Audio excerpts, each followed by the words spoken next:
Hai Omovers, selamat datang di channel Oh Mama, Oh Papa, sebuah kisah nyata.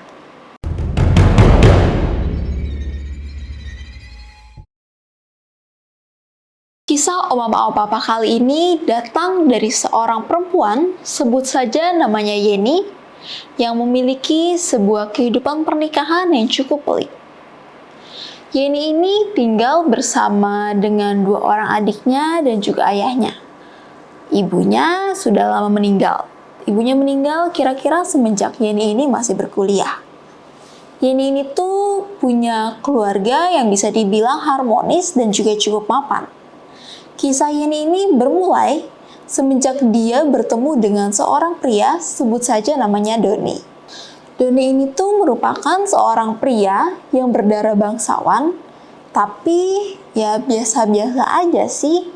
Dibilang menarik enggak, dibilang ganteng enggak, ya biasa-biasa aja.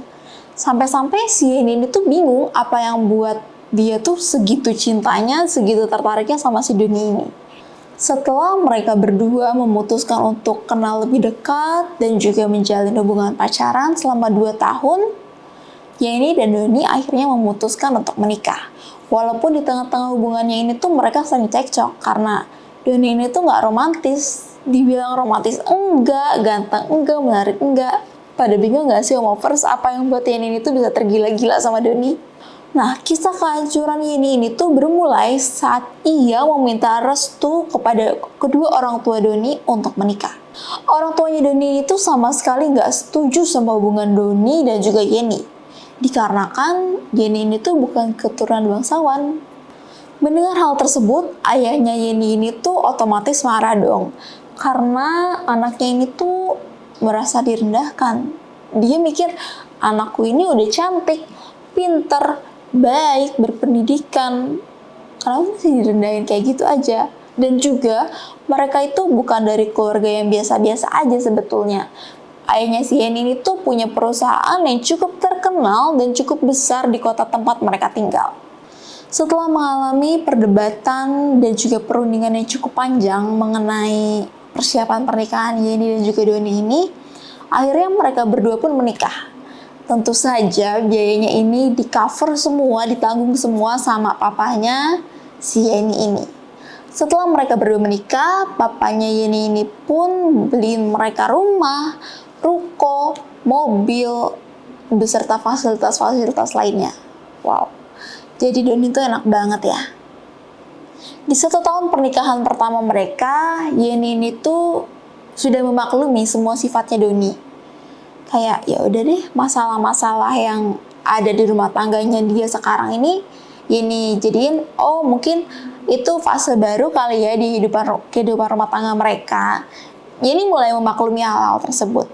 Tapi masalah besar muncul itu dimulai ketika papanya Yeni ini meninggal dunia. Di jalan 2 tahun pernikahan mereka berdua, papanya Yeni ini tiba-tiba meninggal dunia. Dimulai dari situ, Doni ini tuh perlahan-perlahan mulai berubah. Sikapnya tambah menjadi dingin, dia menjadi kasar, menjadi parah banget ya Doni. Dan ini tuh Yeni gak nyangka Doni itu bisa seperti ini. Orang yang tadinya dia cintai, orang yang tadinya dia kenal lembut, walaupun dia nggak romantis ya, seperti yang kita tahu tadi awalnya. Tapi tiba-tiba berubah jadi, kok gini banget ya Doni ini tuh. Yeni ini sebenarnya baru tahu dari adiknya, kalau papanya ini tuh nggak setuju untuk Yeni dan juga Doni menikah, karena takut Yeni nggak bahagia. Papanya tuh nggak setuju semenjak si Yeni ini tuh ditolak sama keluarga Doni, karena Yeni bukan berasal dari keluarga bangsawan. Mendengar hal tersebut, si Yeni ini tuh langsung ada rasa menyesal dalam hatinya dia. Coba aja dulu papa ngelarang pernikahan aku sama Doni. Pastinya aku nurut-nurut aja karena cintaku ke papa jauh lebih besar daripada cintanya dia ke Doni. Toh sebelum si Yeni ini menikah sama Doni, banyak banget laki-laki yang ngejar-ngejar Yeni untuk jadinya ini tuh istrinya mereka. Karena Yeni ini tuh dipandang cantik, menarik, dan juga pinter. Kurang apa lagi coba? Dengan perlakuan Doni yang ketika perlahan-lahan berubah semenjak papahnya Yeni ini meninggal, sikapnya Doni yang kasar dan kerap kali mencaci maki juga memukul Yeni ini tuh berubah ketika Yeni ini dia lihat punya banyak uang, terus ngajak dia untuk belanja kebutuhannya ke mall. Sikapnya Doni ini tuh bisa berubah drastis menjadi manis, baik.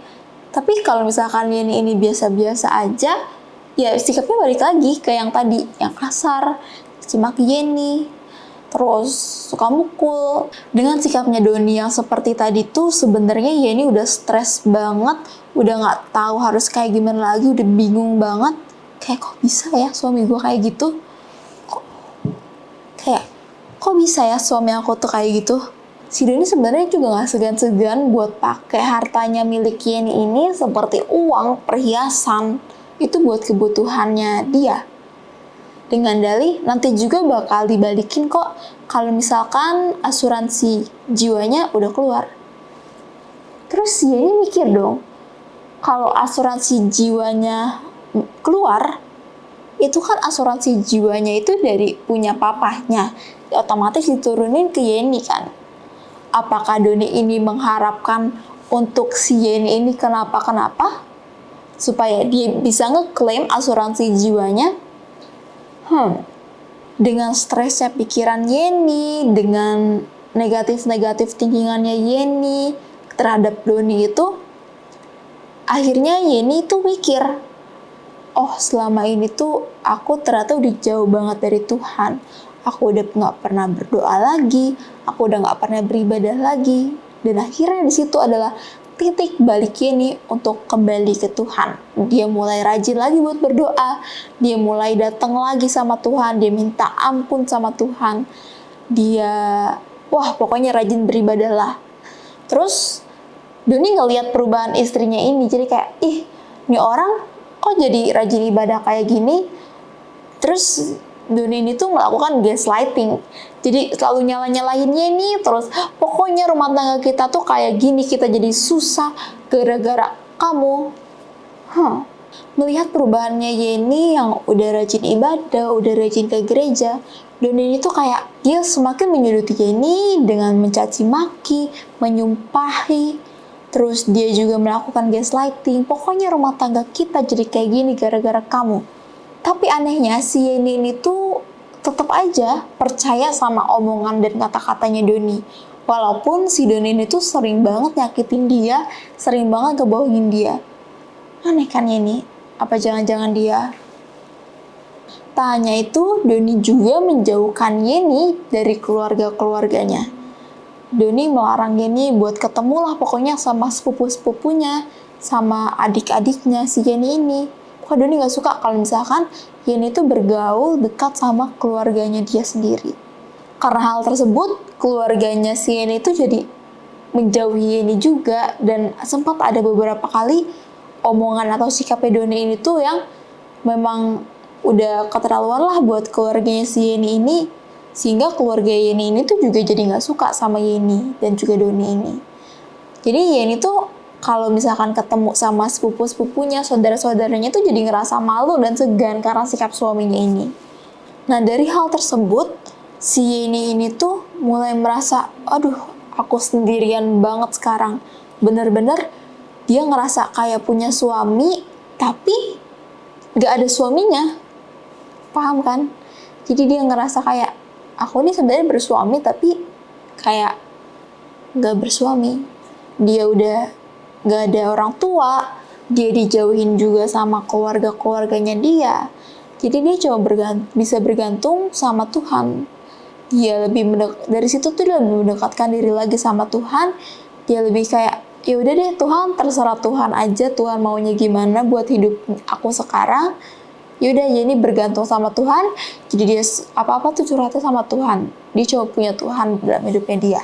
Sampai-sampai si Yeni itu bilang gini sama Tuhan, Tuhan, kenapa sih hal ini tuh harus terjadi dalam hidupku? Dia sampai bilang gini loh sama Tuhan, Tuhan, kenapa sih cobaan-cobaan ini tuh harus terjadi di dalam hidupku? Padahal aku tuh udah berusaha banget jadi istri yang baik buat Doni dan juga ibu yang baik buat anak-anaknya mereka.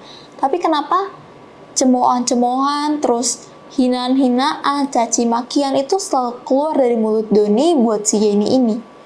Padahal Yeni tahu, Yeni sadar dia bukan orang yang sempurna, dan Doni juga bukan orang yang sempurna, tapi Yeni ini masih mau menerima Doni dan masih berusaha buat jadi yang terbaik buat Doni.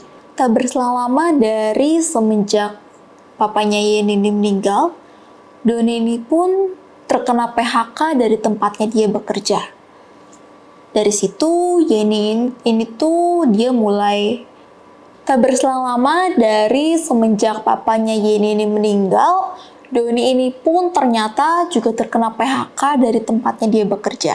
Sehingga dari situ si Yeni ini nih yang mulai membiayai kebutuhan rumah tangganya, termasuk untuk sekolah anak-anaknya. Yeni berpikir, Doni ini kan udah gak kerja ya, kena PHK. Jadinya dia inisiatif lah beliin sebuah ruko buat si Doni ini tuh berdagang. Jadi Doni ini tuh suruh usaha sama si Yeni. Tapi di luar ekspektasinya Yeni, Doni ini ternyata ya udah malas-malesan. Dari situ tuh Doni tambah membenci Yeni karena dia ngerasa, wah jangan-jangan warisan papanya ini tuh dikelola semua ya, diumpetin semua sama si Yeni ini. Doni mulai berpikiran negatif terhadap semua sikap yang si Yeni ini lakukan. Yeni semakin hari semakin sabar, udah mah Yeni baik ya buat mau ngebeliin si Doni ini ruko buat dia usaha, tapi Doninya malah tetap aja sama. Semenjak hal itu, pertengkaran mulai sering terjadi di kehidupan rumah tangga Yeni dan juga Doni. Yeni dan Doni ini tuh sering banget bertengkar, mulai dari hal-hal kecil hingga hal-hal yang besar. Pasti setiap harinya terjadi di kehidupan rumah tangga mereka. Belum lagi Doni ini tuh sering banget bilang kalau harusnya tuh Yeni bersyukur udah Doni nikahin karena Doni itu berasal dari keluarga bangsawan. Nah, si Doni itu juga gak segan-segan bilang, harusnya tuh Doni dulu bukan nikah sama Yeni, tapi nikah sama orang yang dulu dijodohin dari keluarganya. Orang ini tuh cantik, kaya raya, putih, tinggi, dan juga berdarah bangsawan sama seperti Doni. Mendengar hal itu, Yeni tuh mulai, ini tuh apa lagi sih? Yeni tuh mulai pusing lagi kayak, kenapa suami aku tuh jadi sering membanding-bandingkan? Di satu sisi ini tuh bersyukur karena akhirnya Doni ini tuh mengungkapkan rahasia yang selama ini Doni simpan di dalam kehidupan rumah tangganya mereka. Yeni akhirnya tahu kalau 10 tahun lalu sebelum mereka menikah, Doni ini tuh buat perjanjian sama papanya Yeni. Kalau misalkan Doni ini mau menentang keluarganya dan juga menikahi Yeni, papanya Yeni tuh bakal kasih Doni ini tuh rumah, mobil, fasilitas-fasilitas yang Doni mau, kemudian uang belanja bulanan setiap bulannya. Itu semua akan dipenuhi sama papanya Yeni dengan syarat si Doni ini tuh mau menikahi Yeni. Tapi setelah mereka menikah, akhirnya Doni mengetahui bahwa semua harta yang dijanjikan oleh papanya Yeni ini tuh bukan atas namanya Doni, tapi atas namanya Yeni. Hal tersebut yang buat sikapnya Doni selama ini yang suka mukulin Yeni, yang suka mencaci maki kasar terhadap Yeni itu keluar secara natural karena sikap emosi dan kekesalannya dia terhadap Yeni dan juga papanya. Karena dia ngerasa dia udah dijebak nih, dia udah dibohongin sama papanya Yeni untuk menikahi Yeni ini tuh. Yeni jadi berpikir, oh jadi selama ini tuh suami aku menikahi aku itu hanya karena harta dari papaku, hanya karena uang suamiku ini mau menikahi aku. Tapi Doni tuh gak suka kalau misalkan Yeni bilang seperti itu. Tapi padahal aslinya tuh Doni seperti itu, seperti yang tadi udah diceritakan. Doni ini tuh mau menikah sama Yeni karena hal-hal yang udah dijanjiin sama papanya si Yeni tadi. Sebetulnya Yeni ini tuh udah mau bercerai dari Doni. Tapi Doni tuh selalu mengancam Yeni dengan bilang, kalau misalnya kita bercerai, sebagian harta warisan papanya Yeni yang Yeni punya, itu harus jatuh ke tangannya Doni. Dan belum lagi harta-hartanya Yeni yang selama ini Doni pinjam seperti perhiasan dan juga uang itu dianggap lunas. Mendengar hal itu tuh Yeni kayak bingung dong, harta yang mana? Terus kenapa harus jadi seperti itu?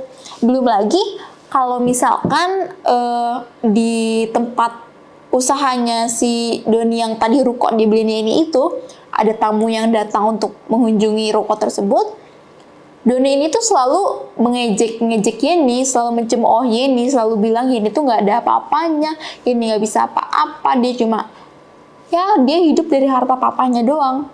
Padahal selama ini yang hidup dari harta papanya Yeni itu Doni kan. Lambat laun, Yeni akhirnya mengetahui motivasi-motivasi Doni lainnya untuk menikahi Yeni selain karena harta papanya tadi. Yeni mulai mempelajari setiap gerak-gerik Doni, setiap perkataan-perkataan yang keluar dari mulut Doni, sehingga Yeni itu bisa akhirnya melawan Doni. Hal tersebut yang bikin Doni itu semakin bencinya menjadi-jadi sama Yeni. Sehingga Yeni itu sempat mikir, jangan-jangan Doni nantinya bakal mencelakai aku dan juga anak-anakku dan juga membawa lari harta papaku yang udah dia berikan ke aku. Tapi hal tersebut Yeni mau tepis. Setiap hal-hal negatif itu tuh muncul dari pikiran Yeni tepis dengan mikir, enggak, pasti ada kebaikan-kebaikan Doni lainnya yang muncul dari dalam lubuk hatinya. Doni nggak mungkin seperti itu.